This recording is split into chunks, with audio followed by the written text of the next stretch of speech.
The Elementals of Harmony by Fan of Most Everything. Chapter 14, Weather Flight. For a time, every pony just stood, or in Das's case sat, and stared at the coming storm. Luna broke out the every force.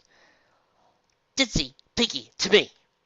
The command was enough to break the proverbial spell. As the planeswalkers attended the princess, the others were free to worry amongst themselves. So, Bias, Applejack said. You been tangling with this thing all morning? What can you tell us? The Prom Pegasus gave an impatient sigh. What's to tell? It can match me move for move, and it's a cess of Scootaloo. Aside from that, who knows? Hi, just asking so we know what to expect. Sorry, grumbled Das. Didn't know I was supposed to be taking notes. I've been trying to get away from that thing. Why? Fluttershy asked. Both mares causing her to flinch at the attention. If you don't mind me asking, of course. The other Pegasus looked at her incredulously. Because it's a living thundercloud with griffin claws and eyes of rainbow fire. Why wouldn't I want to get away from it? Well, noted the gentle pony, you work with thunderclouds on a usual basis. One is your oldest friend is a griffin, and I've seen you leave trails of rainbow fire, so I guess I don't really see the problem. Fluttershy trailed off. Sorry. Applejack nodded the assessment. So he's out of pulp, Rainbow. What's the rest of the story? Jess's gaze was firmly to the ground. Nothing. It's just weird seeing all those things together. She flipped up her wings, a sign of unspoken hesitation. The farmer sighed. Looked like he had to resort to 20 questions. So, an audience currency is as good as a flower with you? No. Because it feels irreversibly yet undeniably wrong. Offered Fluttershy. No. Because you're scared. All three looked at Dinky, her expression sympathetic. Das bristled at the accusation. I am not scared! Applejack quirked an eyebrow. You sure about that, Sugar Cube? You've been running from it all day. Doesn't mean I'm scared. Then what does it mean, Rainbow? It means... The polymerized Pegasus' eyes started every which way she saw an excuse. Finally, she slept even more than before, stubbornly grousing. I don't know what it means, but I'm not scared! Yes! By some trick of excuses, Scootaloo's skull was supplemented with a recentrate thunderclap that made it sound like the summons of an angry god. Or worse, an amorous one. Okay, I'm scared! Death let the hoof in a tremendous force calling her name. Well, can't you blame me? What the hell do I do about something like that? Well, mused Applejack, you could ask it to go away. Excuse me? The farmer shrugged. Works for Fluttershy's critter. The blue mare turned to her old classmate. Seriously? Well, that is, it's just what I heard afterwards. Dinky filled in for an awkward Pegasus. I asked it and I said please, and poof, no more nice monster worm. Caterpillar. The pink-maned pony correctly corrected. Right, no more nice caterpillar worm. Des gave just a moment's thought. Well, I guess it couldn't hurt. Glad you came to a decision, called Applejack. 'Cause it's darn near here! Indeed, the elemental was descending upon the ponies, a bank of mundane clouds falling in its wake like a king's courtiers. Luna also noted its approach. Also discussed, my little ponies. Dizzy and Pinky nodded and gave a synchronized cry of, Right! Hey! It's all dark and crackling! Piggy smiled with an optimistic island of a sea of surprise. Well, that play lasted for far way longer than I thought it would. Every pony ignored her, as the loyalty elemental. All eyes were on Rainbow Dash, standing proud, tall and proud, definitely not going to collapse the moment she unlocked her legs. Thank you very much. Yeah, I'm talking to you! Remember now, Rainbow, hissed Applejack, you gotta be polite. Yeah. The Pegasus kept her attention on the puffy entity. So, hi there. To much astonishment, it waved. She said hi, gussed Scootaloo. Jess gave an awkward chuckle. Yeah, listen, I appreciate that you want to hang out with me and all, but honestly, you're kind of freaking me out here. Dizzy turned to Pinky. You see? I mean, I can't fault you for taste. The Poofy gave a nervous nod. She is. But could you give me some space, please? As once, the Placewalker sighed. We're doomed. Why? For several seconds, the elemental simply floated there, working with a thought process similar to that of his grubby cousin. Still, when it lacked its sophistication, it made up for its speed, and it came up to a conclusion in a short hour. It announced its arrival with a scream. The scream was not one of the thunderous sounds with which the creature had expressed itself before. It was the shriek of tortured air and the pressure waves just before the sonic boom, the whine of a dynamo on the point of overload, the wail of a lover mourning the loss of a soulmate. Over this cacophony, Pinky shouted to the Moon Princess, "This way!" Chandra Nadar, Planeswalker, Pyromancer Prodigy, and Natural Overhead opened the door of the monastery. "Can I help you?" She rattled down as he could. The mare, the girl, still in the middle of puberty by the look of her, never resembled the usual sort of visitor in the least. The sincere smile, the casual stance, unassuming air, it all spoke of someone who was unfamiliar with the realities of life, or one skilled enough to get away with feigning ignorance. Going by youth alone, the pyromancer found the prospect rather unlikely, at least. "Hi," the girl said brightly. "I was hoping to stay here for a while, broaden my horizons a bit." "Uh-huh." Honestly, who said broaden my horizons and meant it? "Say," said the youth, "you wouldn't happen to be Sandra, would you?" This cracked the old shoulder routine. "You've heard me?" The thin blonde nodded. "I'm a student of a friend of yours, Jace Bellerin." The abbess always told Chandra to be polite with visitors. As such, she didn't ignite her fist before sending it into the girl's face. The newcomer ducked. Her reflexes were better than her appearance indicated. Then she caught the pyromancer as he tipped over, all of her weight put into a wild swing. "What's the big idea? I just want to—" Chandra shoved her away. "You wanted to spy on us!" She paused. The girl's gray tunic didn't feel like cloth, more like fur or hair. The redhead sneered. "Damn illusionist." With that, she breathed out a massive gout of flame at the girl. The smoke cleared. You see no more worse to wear. Her expression was a sad disappointment. "I was hoping that Jace was wrong about you. I guess you are just some ruffian." With that, she faded into nothingness. The fire made instead a quick circle, looking for any irregularities that might spy a spy's location. On the roof above her, Dizzy looked down regretfully. "Well," the Pegasus muttered to herself, "I tried." At least he was able to see the most of Mana and the other planeswalker as he called the force of flames. Wasn't most to go on, but maybe she could puzzle out something.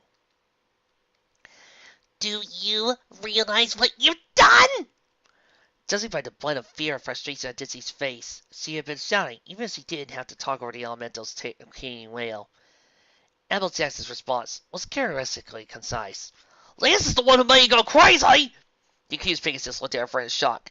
"It was your idea! You didn't have to do it!" Dizzy ignored the bickering, her gaze growing more fearful as she turned back to the ferocious cloud. Lips moving, but it took several repetitions before one could hear what she was saying. "Oh no," at ever-increasing volumes. She began to prance in place, wings flapping at random as her agitation grew. Finally, Rainbow butted in to the Planeswalker panic check. "Dizzy!" Once he was sure the Green Mare's had attention, she said, "What have I done?" As gently as she could. "Asking nicely only worked on Fluttershy's grub because it was a kindness elemental.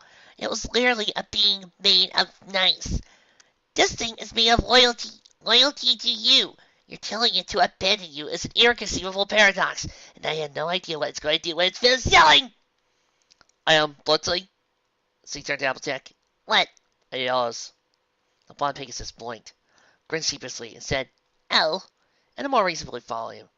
Then she turned back to the elemental, and her eyes widened. "Oh," she repeated, with far less embarrassment and far more fear. The other ponies followed suit, dancing at her with a "buck me." "Don't go giving her ideas," Applejack said distantly, her wit on automatic while the rest of her, like the others, was doing her best to keep from getting wetting herself. Given what flowed before them, it was an understandable struggle. Somewhere in the being before them was Scootaloo. That much was clear. At times, depending on how the Coruscant entities were positioned, it was even visible. For the most part, however, the figure appeared as a Pegasus made of unnatural lighting, a princess-sized, crimson-coated mass of furious energy. His furious presence made the little pony subconscious insist that they submit before it made them submit. In a moment of bowel cleansing, Blair loosened terror and landed and walked towards Rainbow Dash. A voltaic sizzle around every step. The real loyalty found herself conflicted between a pressing desire to curl into a veiled position and the absolute certainty that breaking eye contact would be the last mistake he ever made. He also forced continued to gaze at her, Tess felt an unbearable bend of fear and shame, like she was facing the combined scorn of her parent, her flight instructor, friends, Celestia herself. She didn't feel worthless. She felt like something that wasn't worth of being spat upon by being worthless. She realized she was staring at Pinky. Oh, what happened? Hi, Jessie. Finally made you real safe, huh? The elemental's cry swept all across Ponyville. For several seconds, the town winced as a single pony. Some kept going after it passed. What was that horrible noise? Shrieked the unpleasable demon pony of 1,000 demands, more commonly known outside Diamond Dog communities as Rarity. Spike sounded was he had external ears, if only he could cover them. Don't know, he replied, but given all the crazy stuff going on today, I bet Dizzy Doo is near whatever made it. The unicorn sighed. Well, let's just hope it won't be sounding not cry again anytime soon. Her not so secret admirer nodded. The duo headed for the direction of the sound. Tracy approached Bugs and Brances cautiously. The amount of magic in the air made her horn throb and filled her mouth with the taste of tin. Well, mostly tin. In case, he was close to the building as he dared, judging by the crowd around the place. The energy could do more than give a headache, and a sense of sucking on a soup can at closer range. It was either that, or what the culture and cosmetology of Trixie considered unpleasant. Ponyville treated it as a novel escape from the small-town druggery. Unicorn caught herself. She had been referring to herself in the adjective lady in third point since that slobbering kids into Ditsy Doo's memory. Okay, it wasn't long, but it was a start. Trixie's eyes widened in fear. This was more than a headache. It was some sort of mind-affecting magic. Slow acting this far away, but nonetheless. The Stone realized that she may have once again bit off more than she could chew. She began to slowly and spoke speedy surface's signature spell, when a thought played through her mind unbidden. I can handle this. Trixie shook herself.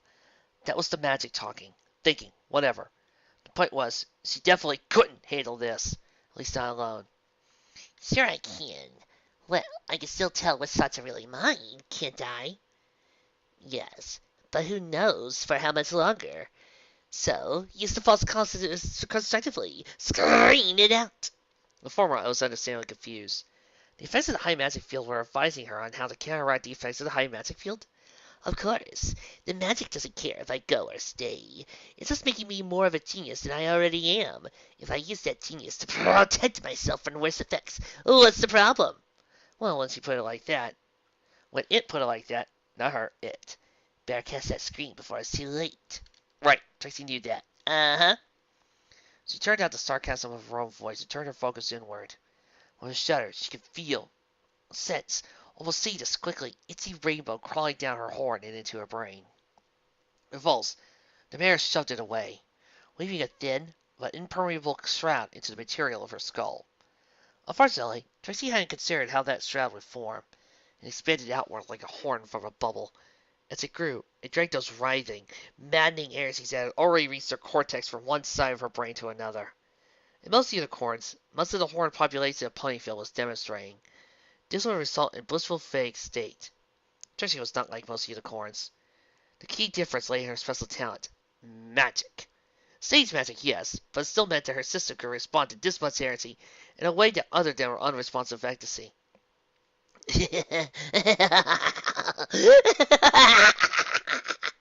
Instead, it responded with no dramatic ecstasy. Her multi-bang mirth savory express. Trixie charged towards the library, constantly forgetting the acceleration. Ho, Sparkle! She called. What say you? Dare you come down from your tower and cross horns with the great and powerful Trixie? Or will you cower behind your living walls of wood and flesh alike? On the inside, the library at which Trixie was shouting was nigh unrecognizable. Its living tissues were turgid with arcane power, warping the hollow spaces in ways that made Euclidean geometry throw up its axis and translate away in disgust. Most of the structure was unnavigable by those accustomed to four-dimensional space-time. Most of the books were similarly incompatible. transformed into arrays of cues and hyperspatial buildings. Words inscribed along the temporal continuity of the tone's wordliness, or, still more excentric media. Tracy concluded her bout of manic laughter. The tree's roots brushed at the very edge of the plain. Beyond a labyrinth worthy of a thousand David Bowies was what a fair few might still recognize as Twilight's bedroom. There, dreams, shadows, and stranger things chirped and gurgled amongst themselves, making easier, impossible plans. The air itself gave her gaily anticipation, and within the indestructible, bed-descended construct at the center of the space, suddenly heard Trixie's summons shifted. Outside the Heldrick Hide, one of the more wrapped unicorns frowned at this rambunctious newcomer. "Shh! Mother sleeps," Trixie sneered at him. "Bah! Fool!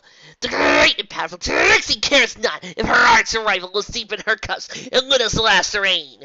A true master of magic should be prepared to defend their reputation day or night. Sans preamble!" She turned back to the tree. "Sparkle! Show yourself or be known forever as a coward!" Her displays roused more of the entranced pines. "The mother sleeps," said several near her. "In the name of magic I conjure you!" "The mother grows," said a few dozen. "In the name of honor I conjure you!" "The time is not right," said almost 100. "In the name of Celestia's luscious flag's eye!" Trixie's third acceleration was interrupted by a massive, multicolored aura surrounding her and locking her in place. It was like being clutched into the talon of an enormous griffin.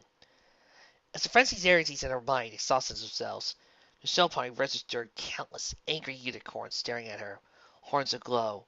They spoke as one. "Be silent and wait." Dash shook her head, trying to work through the crushing trauma to her ego. What happened?"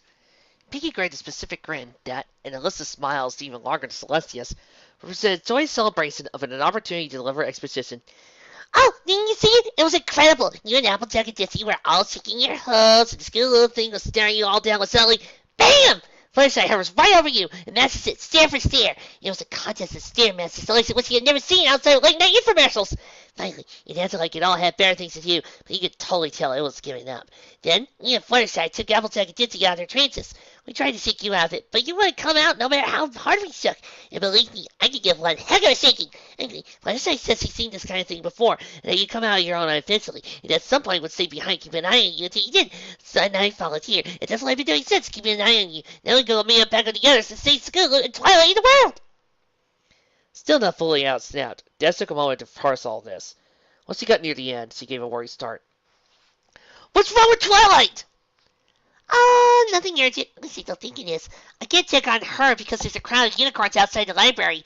That's like 4 ponies deep. And Punky Pierce is right outside the door, and I still owe him 5 bits for a month ago. And it's kind of awkward at this point, so..." Okay, not urgent. Got it. Irritating as it was, Des had to admit that listening to Pinky was helping clear her mental fog. If only she could get away from the elusive Baker. What about Scoots? The hyperactive mare gave her a credulous look. Duh. What do you think the giant scary airty pony that stared you into a catatonia was, silly? But I thought the stupid thundercloud.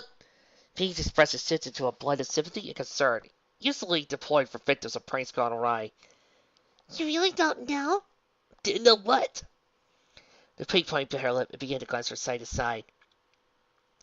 "I should get you to Ditsy. She'll explain this better than me." "Pinky?" Des took her friend's hand in her host, forcing eye contact. "Please, tell me, what's happening to her?" The party planner unparalleled hesitated for a moment, before submitting, "Okay."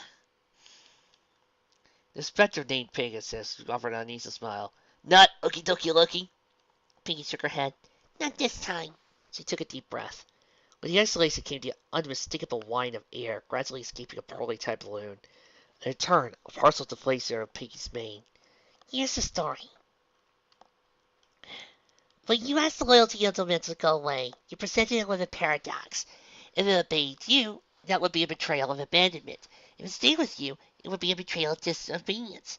Something like that isn't built to handle logical dilemmas. This is partially why it was sounding so much. The other part was how it resolved the paradox. It decided it had to choose who it was loyal to." Dread clutched at Dass's heart. Scoots. "Exactly. That way the elemental could be near you without having to obey you. But then it decided to ensure its new mistress wouldn't make it go through another paradox. Hell. It possessed her. Pegasus felt her blood chill at this revelation. What does that mean for Scootaloo? She's safe, and she will be when it releases her. Harming its mistress is unthinkable for this thing. Then how could it do what it's already done? That isn't harm. Not according to the elemental. Think about it. It's making her powerful, beautiful, flight capable. Everything she's aspired towards, and then some. It fulfilled her deepest, innermost wish. What? Be better than you. For a moment, Rainbow Dash stood there, thinking. Finally, she looked to the sky. Where is she? Pinky shook her head. Bad idea. Really bad idea. You of all points shouldn't try to subdue this thing. It's been tailor-made specifically to outclass you in every possible respect. Besides, you're exhausted. Where? Yes, please. The would-be Wonderbolt gave her friend a look as firm and unbreakable as resolved. I do not leave my friends hanging, ever! Right now, my biggest fan, the filly who's practically devoted her life to celebrating how awesome I am, is in this mess because of my mistake. If you think for even a second I'm not going to do everything in my power to help her, you've got another thing coming! Understand? Pinky's response was the full reinflation of her mane, and grin number 11, fabulous day. That's exactly what I was hoping you'd say. With that, the Planeswalker swept a hoof across Dastie's flank. A pulse of friend magic flowing out of the extremity to reinvigorate the Pegasus. Follow me, Dassie. We've got muster to stop. Girls! A balloon's sleep bell came to a halt, looking for the source of the call. Two Pegasi approached them, clearly concerned. Have you seen Scootaloo? Your filly shook her head. We're looking for her right now, Mrs. Twister. Is she able to see you? We haven't seen her since she left home in a snit over burnt toast, answered the stallion. Dizzy twisted frowned. Ollie! I'm as worried as you are, darling. I'm just trying to channel it to something more constructive than blind panic. Our daughter is now Princess Nowhere with these monstrosities rampaging through our town, and some out-of-town postal worker is supposed to fix the situation. Rosemary Mare seemed to burn some twin tears. Now is the time to panic. When? Hey! Sweet protested. There's nothing wrong with Dizzy Doo or her pate. What's the plight? Asked the Apple Bloom whispered to her. I think it's your liver. Ollie Yari nodded his agreement with the young unicorn. Eyes and sensor directed aside. She's a perfectly capable pony. The yellow-coated mare narrowed her eyes suspiciously. And how would you know? I talk to her when she delivers our mail, develop my own opinion, rather than follow the herd. The pumpkin-colored stallion smirked and gave his platinum blonde mane a toss. I've even invited her to drop a stick beat or two at the station. Lass, she's doubtful will even hear the fresh rims of MC Derbalot. I am Mr. Alley, Mrs. Twister, called Apple Bloom. Right. Hardly time or place to be discussing the exploits of K-Clop. Red-maned filly gave what he almost accomplished by a grin. Well, we're going to look for you, and we'll be sure to tell her you're worried about her. With that, two great seniors galloped off. Ollie didn't need to look at a wide nose about to pursue him. Don't. Ollie, they're fools! Yes. Fools who sell more cars than most adult ponies in this town. You and I included. Because they don't know how frightened they should be. No, they don't know how frightened you think they should be. There's a difference. Dizzy twisted Nicker in frustration. You're impossible sometimes. The stallion permitted himself a small smile. More of a smirk, really. Dizzy Doo isn't the only responsible adult involved.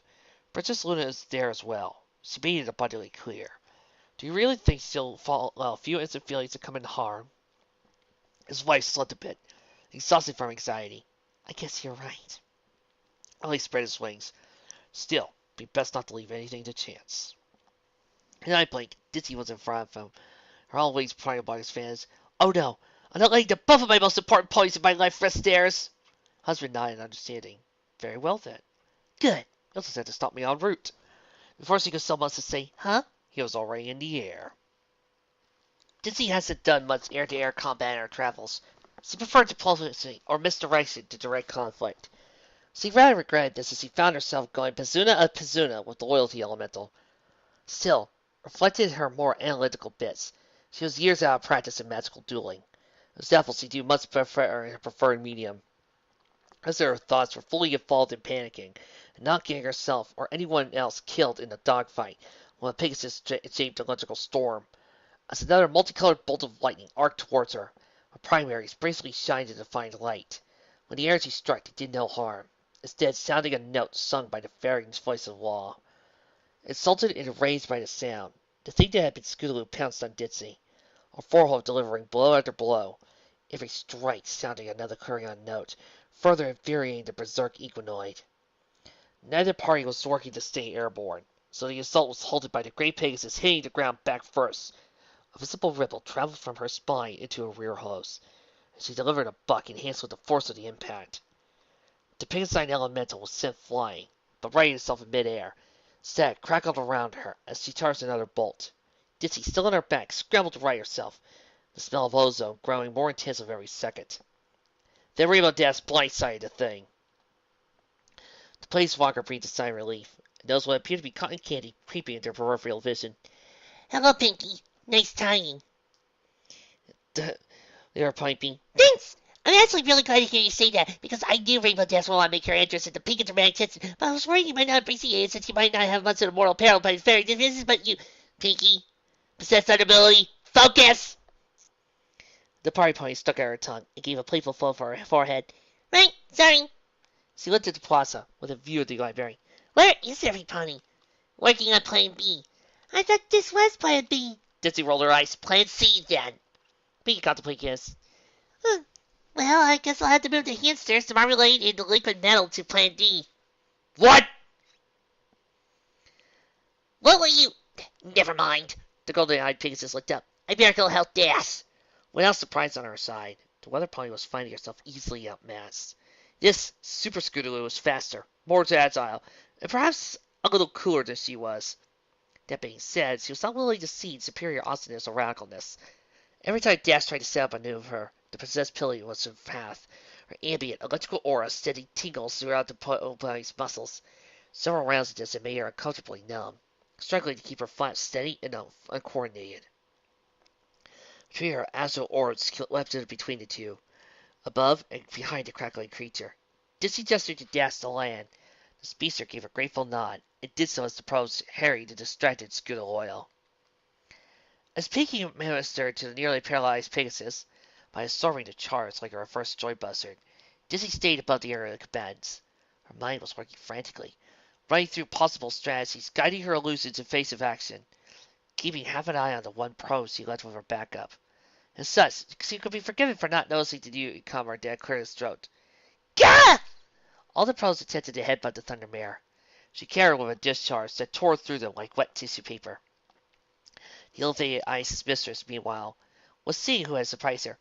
Ollie Alley? Ditzy. He turned to the electrical equinoid, surrounded by the fading tatters of phantasmal orbs. Fighting for the favorite Equestria, I see? Yeah. This wasn't awkward on so many levels. I don't suppose you see Scootaloo today? So many levels. This really isn't the time. Satisfied that the blue annoyances were dealt with, the hybrid turned towards the noise overhead. Sally shrugged. I should think you should spare the time for a simple yes or no. Well, you see... There's a flicker of recognition in the raising rapids of Scootaloo's stream of consciousness. Dad? Rainbow Dash chose that moment to perform a combination dive bomb body slam. Oh yeah, how'd you like that? She noticed Ollie. MC less than 3? Sup?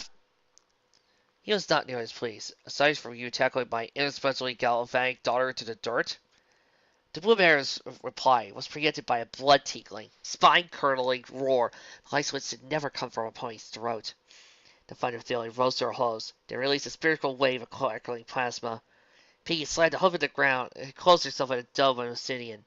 The Pegasus didn't have that option. Instead, Ditzy grabbed the other ponies and shoved them in front of her. Wide-eyed, Rainbow cried, "What do you—" She didn't get it finished before wide, white wings enfolded her. A sense of peace filled the air. Her thoughts turned to her mother. Someone comforted her sleeping while nestled into her side. She was instantly aware of a sound, like a dropped piece of sheet metal, as the plasma harmlessly passed her by. Wings faded, and with them, the spiritual serenity. From behind, Ditzy asked, You okay, Rainbow Dash? The weather pony just nodded, speechless. Ollie Alley? Just Beatsy! He squeaked, clearly taken out of his usual cool. That's good. The blonde slurred, before slumping into the other Pegasi. We should set her down, said Dash, feeling that some point stood right. As they did so, Pinky's stone carbuncle shivered for a moment. Then she staggered into dozens of weakly sharp fragmented. They hovered in place around their mistress, who gave a feral grin. This is how we do it on the rock farm! With that, the sharp volley streaked towards the hybrid, and he got an impulse. She surrounded herself with a towering pillar of electricity. The barrier dragged the volcanic glass to a halt less than an inch from her face. Uh-oh. The party pony saw where this was going. She took a deep breath. As the fragments were launched back at her, she opened her mouth wide, her throat glowing crimson. And then it issued an identical Odysseus onslaught. The two met in midair, shattering against one another and fading into nothingness. Piggy pouted. Well, that didn't work. She turned back a bit, keeping Scooter loyal and out of sight. How's Ditsy? She's passed out, answered Das. Mighty exhausted, grumbled the pink mare. Don't worry, I know what to do. I brought a mana potion. Just one sip of this, and your mana will be restored.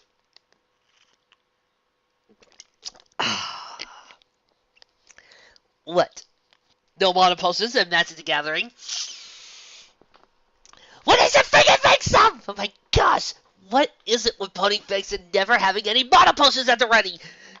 It seems like only Moonverse and one other fic out there, besides mine, talks about mana potions! She's been pushing herself too hard.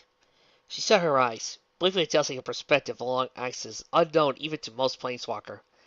Nodding to herself, she concluded, She'll come to in a few minutes.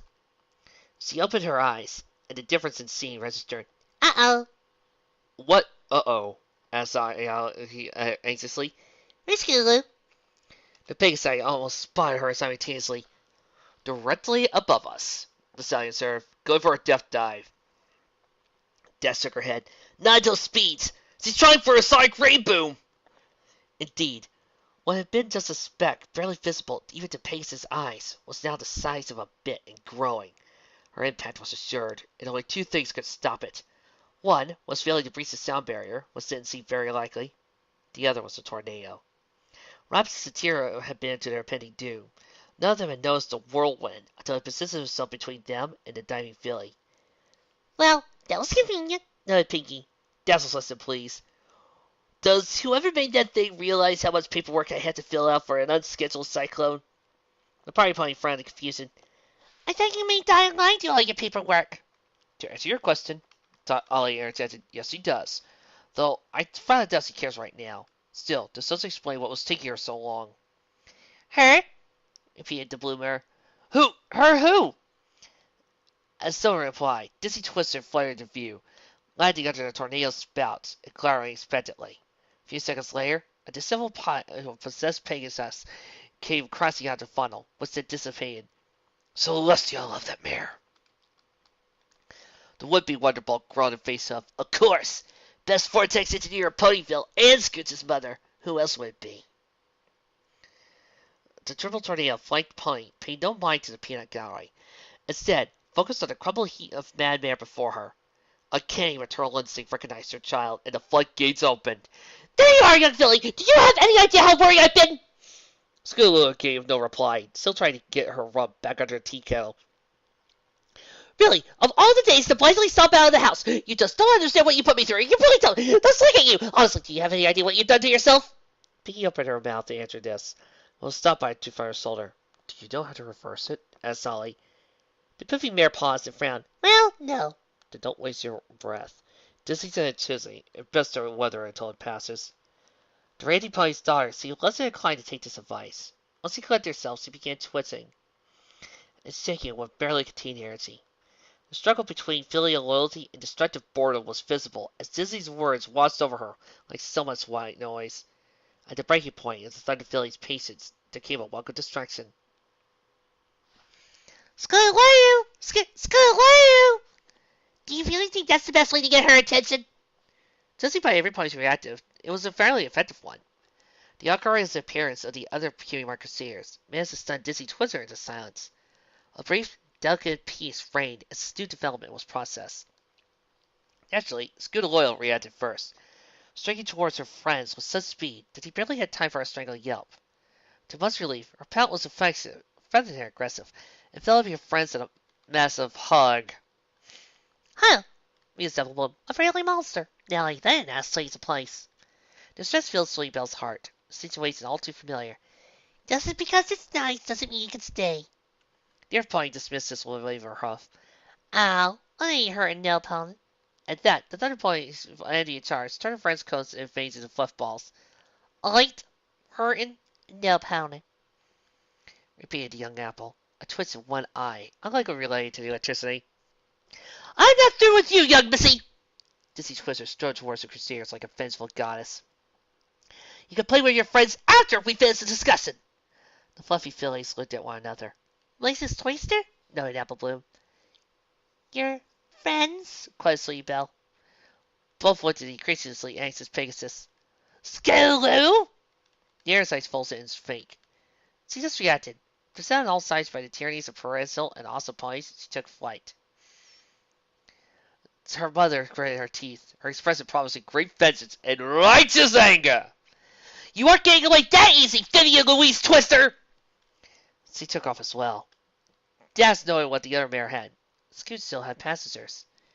Piggy, stay underneath the Crusaders. Be ready to catch them. She followed the developing pattern. The firing pony turned to Ollie. Coming? He shrugged. Might as well. At that, the chase was fully underway. Luna looked over the preparations, well pleased. Oh, she could have summoned forth her elite forces, but most of the guards she hoofpicked were still in training. Those who hadn't seen much action as the bearers of harmony, Manticore, Dragon, Hybra, Alicorn. She would have made each bearer a general if she did agree with Celestia that each deserved a normal life as he could manage, given the stewardship of the ancient artifact of incurable power. This, decided the princess, was the next best thing. She began her speech. Finnies and Gentlehair, the time of action draws nigh. I have the utmost confidence in each and every one of you, but overconfidence has lost more battles than I hope to ever have seen. As such, we shall review the plan one final time. Angel Bunny! The Almighty Rabbit smirked confidently. You will volunteer to face the Princess Scootaloo head on. Your objective is to subdue or exhaust her until she cannot resist till the next stage of the plan. Fluttershy! The gentle Pegasus swallowed, doing nothing against the lump in her throat. You are to serve as Angel's backup. Should Scootaloo prove too mighty for him to overcome, your stairs shall cow her to submission. Applejack! The farm hoof came to a passable attempt at attention. To your nostril I bequeath the blessing of the night. Once the Finny is unable to struggle against it, it shall drink in the power of loyalty with the insanity of the void. Dicky-doo!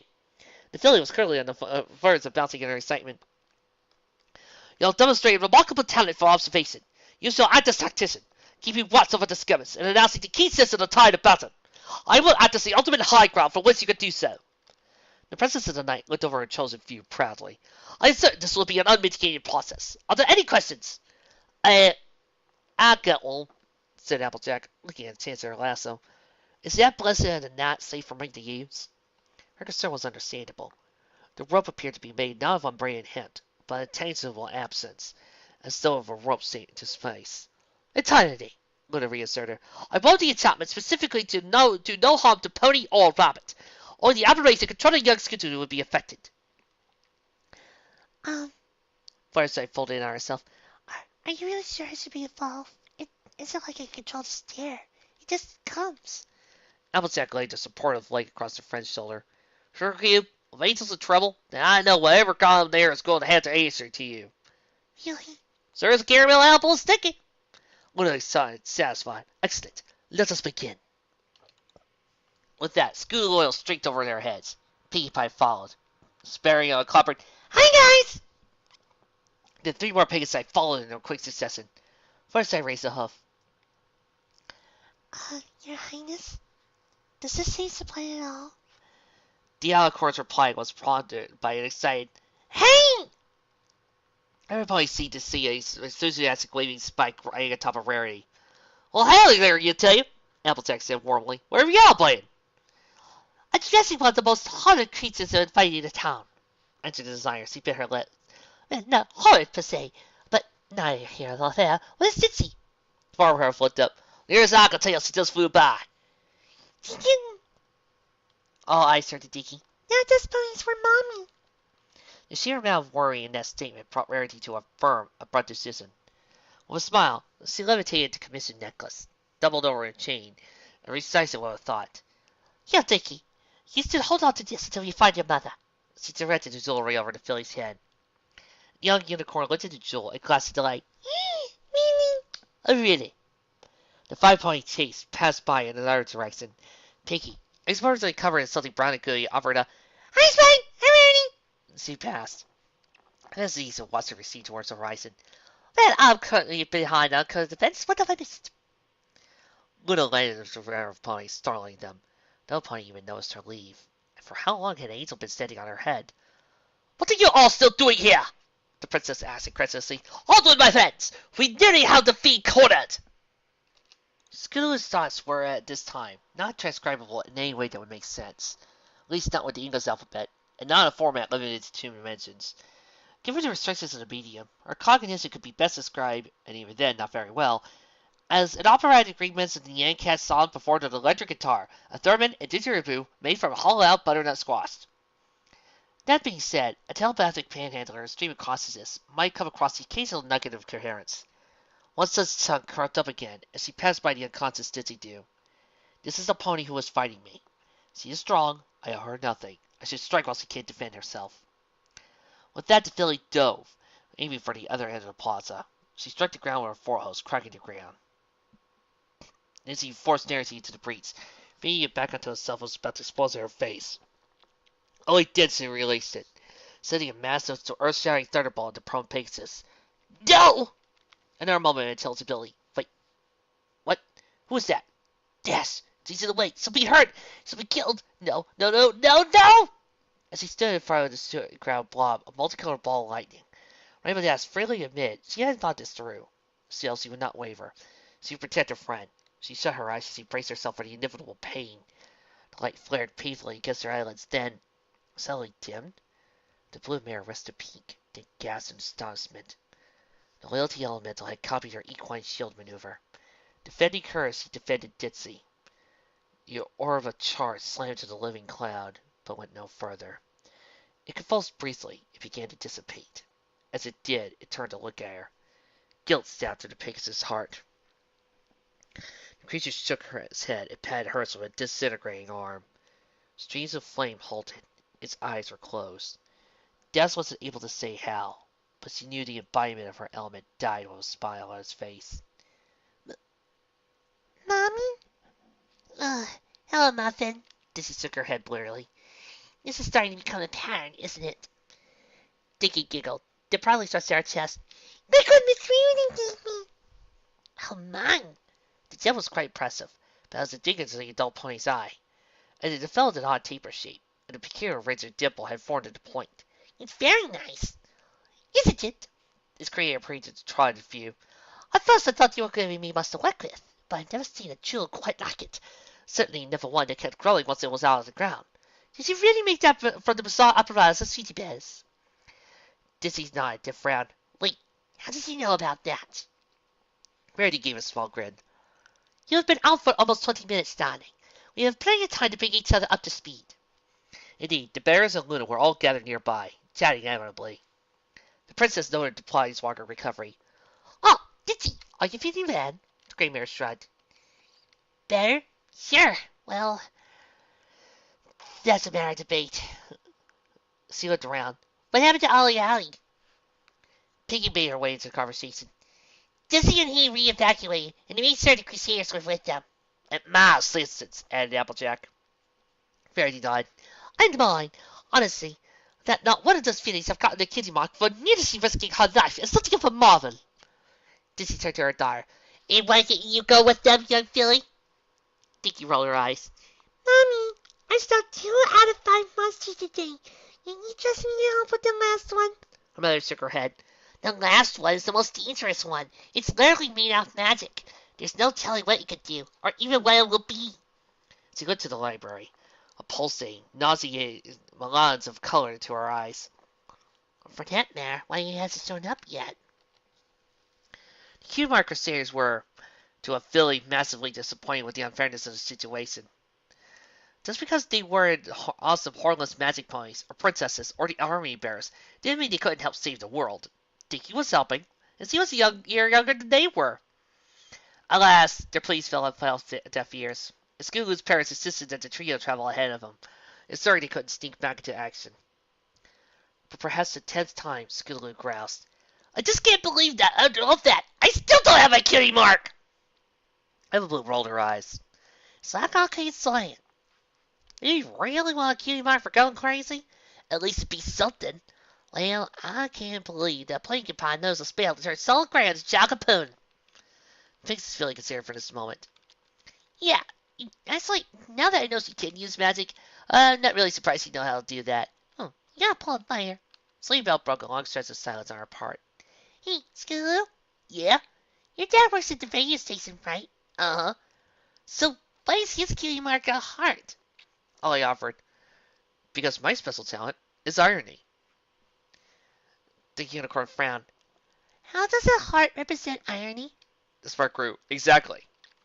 Before any pony could fully ponder this, there came a sound. It was like 1,000 dragons crying out in unspeakable agony. It was like the very pillars of heaven straining beneath their load. It was like everything and nothing. Sleepybell seized up, staring at nothing. 100 voices, none of them her own, sounded through her mouth. Time is right. Mother is ready. Magic comes. Ah, Buck, we're doomed. But at least I got a new card out of the deal. Spark of Fanaticism. 2 colorless mana and 2 red mana. Enchantment Aura.